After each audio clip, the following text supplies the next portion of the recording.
John Lennon wasn't just a musical genius. He was also a master of mischief, always ready with a quip, a prank, or a cheeky one-liner. Whether he was poking fun at royalty, cracking up his bandmates, or playing tricks on reporters, Lennon's humour was as sharp as his songwriting. So if you're in the mood for some classic Lennon wit, buckle up, because these 10 stories showcase his knack for turning any situation into a comedy routine. From the absurd to the brilliantly deadpan, here's a look at the funny side of the iconic Beatle. Picture it. November 4th, 1963. The Beatles are performing at the Royal Variety Show in front of British royalty, including the Queen Mother. The atmosphere is all high society and formal glamour, but leave it to John Lennon to turn the posh event on its head. As the band wrapped up their set, he cheekily addressed the crowd. For our last number, I'd like to ask your help. Will the people in the cheaper seats clap your hands, and the rest of you, if you'll just rattle your jewellery? The deadpan delivery was pure Lennon, poking fun at the very audience that was supposed to be applauding them. It was a hilarious, subversive jab that no one saw coming, and one that perfectly captured John's irreverent humour. The Troubadour incident, a classic moment from John Lennon's Lost Weekend phase. In March of 1974, he was kicked out of the famous Los Angeles nightclub after getting a little too tipsy. But what made the story legendary was his outfit of choice. A Kotex sanitary napkin, yes, on his head. When a waitress asked him to remove it, John, in his signature slurred fashion, snapped back, "Do you know who I am?" To which the waitress shot back, "Yeah, an asshole with a Kotex on his head." The exchange was so absurd and hilarious that it cemented itself as one of John's most ridiculous yet endearing rock star moments. Only Lennon could pull off that kind of outrageousness and leave everyone laughing. During the Beatles' first US trip in 1964, John Lennon couldn't resist having a bit of fun with a clueless reporter at the airport. When asked which Beatle he was, John, never one to miss an opportunity for mischief, simply replied, "I'm Eric." The reporter, totally buying it, proceeded to refer to him as Eric throughout the entire interview. John played along, straight-faced, until he finally fessed up to the prank. The poor reporter had no idea what hit him. But Lennon, he was grinning ear to ear, clearly loving the chaos he'd caused. It was a prime example of his quick wit and love of messing with people, because who wouldn't want to be Eric for a day? In the wild early days of the Beatles, when they were playing gigs in Hamburg, Germany, John Lennon and his friend Klaus Voormann decided to spice up the night with a little mischief. Dressed in whatever scraps of clothing they could find, John donned a priest's outfit from the waist up and hit the streets of Hamburg, pretending to bless random passers-by. The sight of a half-dressed John administering holy blessings in the middle of a seedy district was nothing short of hilarious.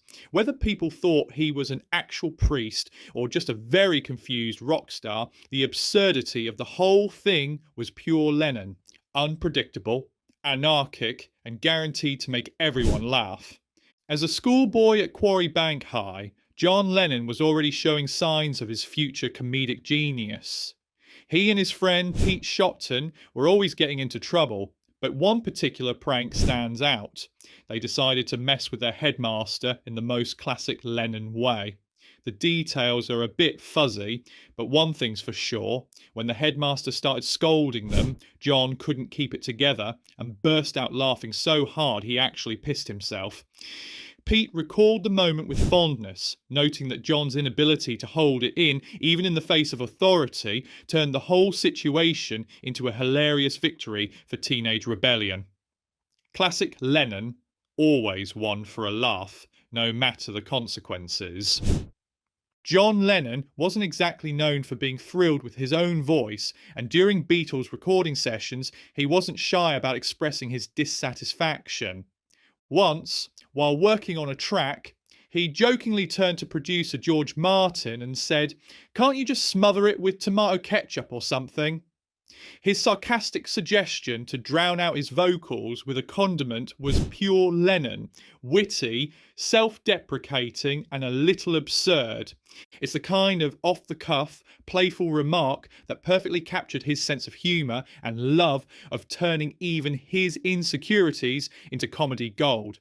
Because, really, who else would think of using ketchup as a vocal fix? Only John. One day in the 1970s, John Lennon was walking around New York City with none other than David Bowie when a fan spotted them and asked, "Are you John Lennon?" Without missing a beat, John replied, "No, but I wish I had his money." Later on, Bowie, trying to get in on the fun, tried the same line when they were approached by another fan. But before Bowie could get his punchline out, John shot back with, "You lying bastard, you wish you had my money." It was a quick, playful jab at his friend, showcasing John's competitive side and his love for turning a simple moment into a laugh.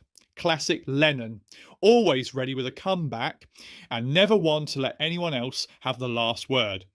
During the height of Beatle mania, when the crowds were deafening and the chaos was at an all-time high, John Lennon found a little bit of mischief to break the monotony. While performing I Want to Hold Your Hand live, with the audience drowning out most of the lyrics, John couldn't resist swapping the words for his own amusement.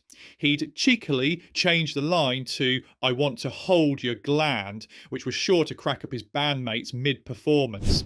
It was a juvenile, silly move, but it was Lennon through and through, turning a sweet love song into an inside joke only the Beatles, and a lucky few fans, got to enjoy. Talk about turning a classic tune into comedy gold. During the 1969 Get Back sessions, the atmosphere was tense as the Beatles struggled with their creative differences, but John Lennon wasn't about to let that bring the mood down. At one point, in the middle of all the pressure, he decided to improvise a ridiculous story about Boy Scouts. He mimicked their voices and antics, cracking up Paul McCartney and the rest of the crew. It was a random, whimsical diversion that lightened the whole room, proving that even in the middle of a tough recording period, John had a talent for turning things around with a bit of absurd humour.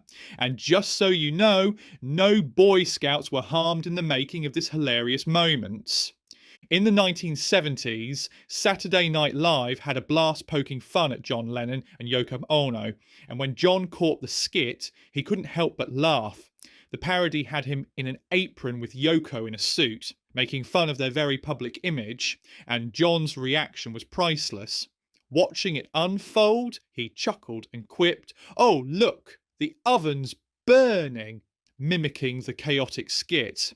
Instead of getting defensive, John embraced the mockery with his trademark self-awareness and humour. Of course, he found the whole thing hilarious, because if you can't laugh at yourself, what's the point? Well, there you have it. John Lennon, the king of pranks, quick wit and sheer comedic genius. Whether he was poking fun at royalty or cracking jokes with his mates, his sense of humour always kept us on our toes. If you had a laugh, don't forget to hit that like button, and if you want more fun stories about your favourite legends, be sure to subscribe. Peace and love, folks. Catch you next time.